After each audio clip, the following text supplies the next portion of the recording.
Do you love horror comedy as much as I do? Well, then I recommend to you checking out The Final Girls. To me, it was a little hidden gem of a movie that I recently discovered, even though it had come out a few years ago.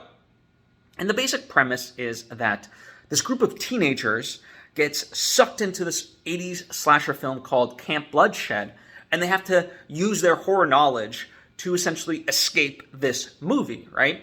So therein lies the comedy. But it's also very heartfelt because Malin Åkerman plays one of the teenagers in the slasher film.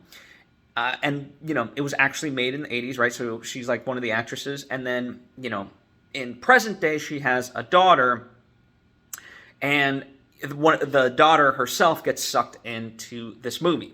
Now, in the present day, her mom had died. And so the reason why this works is because, there's that bond and that sort of element of, seeing her mom as she was, even before she was technically born, right? And so they're able to kind of nurture that relationships.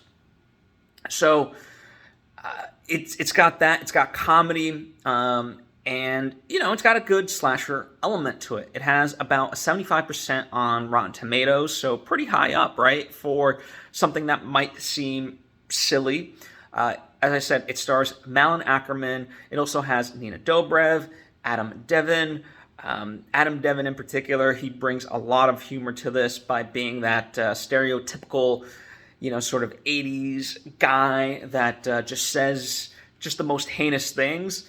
And it gets counterpointed because, obviously from a present-day perspective, someone calls him out on it of like, what did you just say? Like, that's absurd, right? And so that kind of a mashing of, new versus like old ideology also plays into it. I think the villain is fun, and the way they shape the story and try to, escape is very, very entertaining. And it's about 90 minutes, so it gets in, gets out very quick, doesn't overstay its welcome. So highly recommend The Final Girls to you. I think you'll have a good laugh. I certainly did. But when you check it out, let me know what you think.